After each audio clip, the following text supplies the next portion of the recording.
Awesome. Thank you so much for having me on today. It's the best way to, I don't even know what day we're on. I'm like, best day to spend a Wednesday. And Paul and Tracy and Malia, it was so wonderful to see all of your faces and hear your news.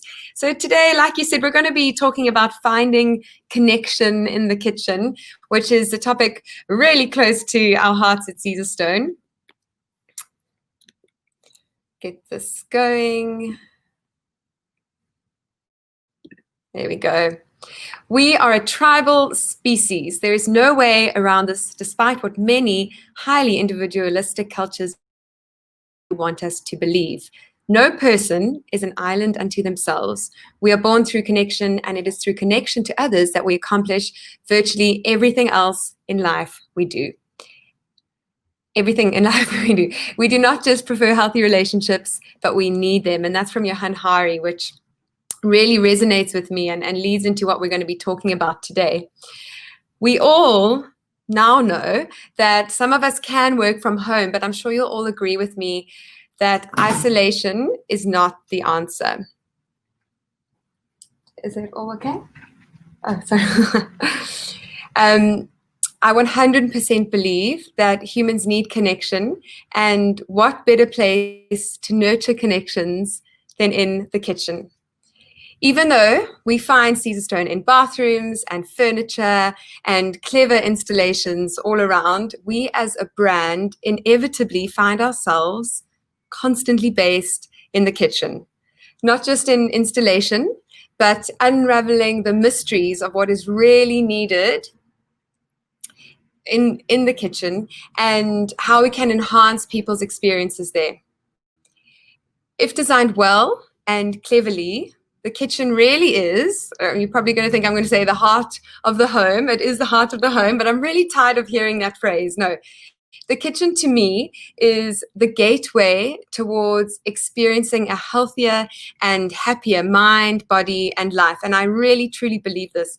My Caesarstone at home is like my lifeline in the kitchen. It lets me get creative. It inspires me at meal times. And I get so excited to create magic on it. If I didn't have cupboards up top, I'd probably be dancing on it most of the time as well. And when I go to bed, I can tell you now, I've cleaned up like a pro because I'm so proud of it. That's the kind of magnitude of the space that it holds in my life. So for us at Caesarstone, 2020 has been an exceptionally brilliant year. It's crazy to say it. I think a lot of people have had awful years, but we've had a brilliant year because we could sit back and watch how people and families became reconnected and enlightened in the kitchen again, albeit with sourdough flops and banana bread and homeschooling and 1,000-piece jigsaw puzzles. But all of this was taking place on, of course, the kitchen countertop. So it's been a game changer for us in terms of research. But I must say, let me just make sure this is working. Here we go. But when we don't have the mounds of social media reports coming our way, like we've had of late, hashtag quarantine cuisine and whatnot, our starting point for research for when we are developing new designs each year always begin by consulting the world's best designers and trends experts. And I'll take you through now just to last year, to our trend series with Lee Edelkoort, which very interesting to watch. Lulu, you can play our first video, please.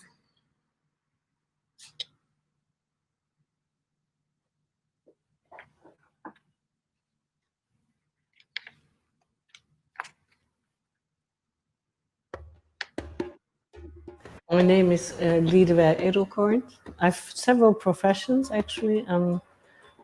Most important is my role as forecaster of the future. We've been working with Caesarstone for a few years now, so it feels more like family, I would say. There's braveness in that brand. I believe this book is a forecast of where the design of kitchens is going, which is rather radical. So it's like the countertop is, creating the narration. And I think that is very new, and that is going to be continued big time. And therefore, this type of avant-garde approach is possible. Yeah, we are in for a ride, a wild ride with this material. So the title we gave the book is Form Follows Food, because I suddenly had this idea that food was influencing the way we design our kitchens. So the first story we called Conceptual Concrete, because the whole use of concrete is in itself a concept, which we have not seen before so much in kitchens, which is just sort of heavy, industrial, brutalist vision of the kitchen. You know, you're crafting the food and you're mashing the food by hand, and it's, you know, it's all very heavy duty, right? And then there is the marbling of food, where you have, you know, all the two sweet tone food preparations in bread and in patisserie and so on. So that's more refined, it's more sophisticated, it's for marble, the little veins in the material. So that's, I would say, for a more luxury environment, a bit more traditional. But there is a big revival of marbling. Marbling paper, marbling patterns in textiles, marbling food, marbling kitchens. And then finally we have the black story, which is black marble with different type of veins, very dense sometimes, or more spaced out sometimes. And this corresponds to this huge trend of black food, which is really the way to prepare food. It's roasting or planking, sometimes directly in the flame. It's also black matter, like black bread. Charcoal is really good for your digestion. And charcoal is also a very vital ingredient to make water clean. So it's very strange that in a society which loves so much, you know, cleanness, black, totally black out of the spaces which are supposed to be clean. And the only way I can explain it is really that it's inspired by the food itself.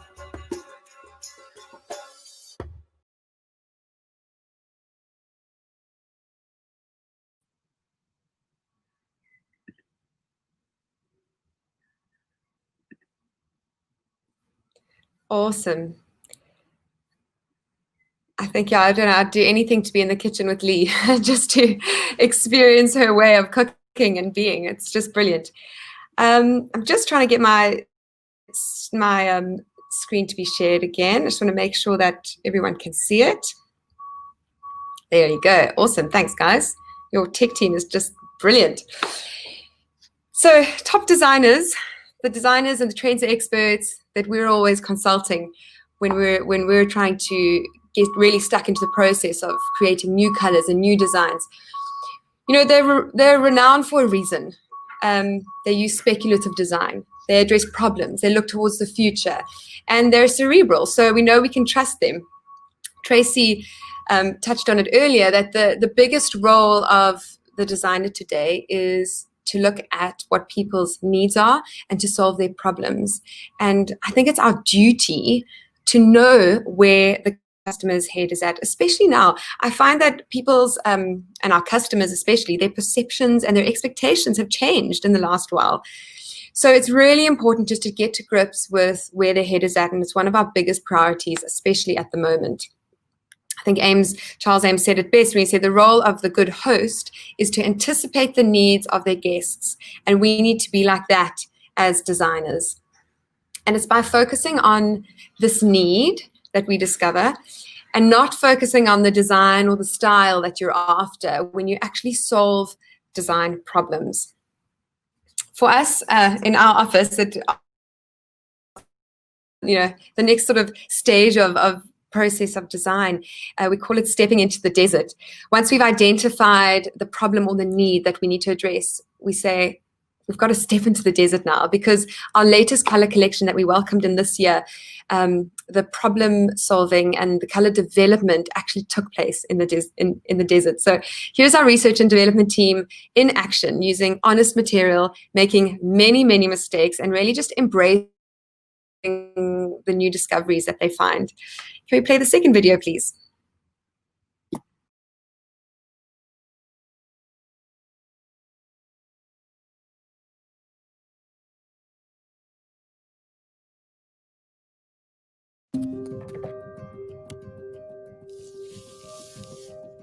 We've been working on our dark collection for several years. We decided to go outdoors and take a journey to the desert to observe nature and explore the organic materials there.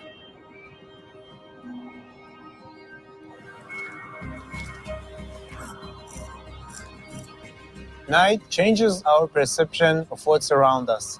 We are hoping to open up to a well of new ideas and inspirations. We wanted to see how various stones hold colors and different hues at night. Everything gets a new dimensionality and infinity of black.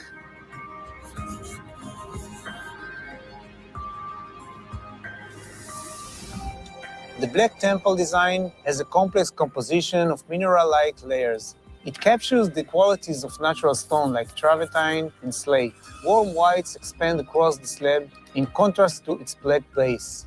We were inspired by the night sky and the ocean tide at nighttime.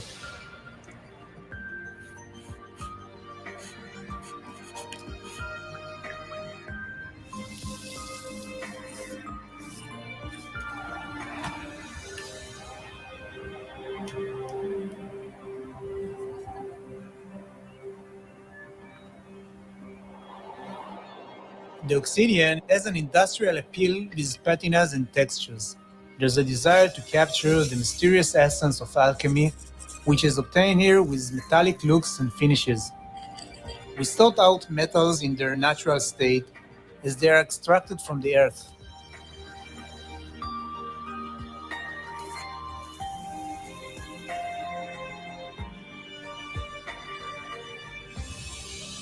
The experience and know-how of the design team enable us to portray alloys and metals within a quartz surface. Dark colors can be dramatic, bold and mysterious, or warm and comforting. Our senses are heightened in the dark, and with darkness comes a world of calm and comfort as we return to our homes at night. Dark tones are an entirely rich world of inspiration.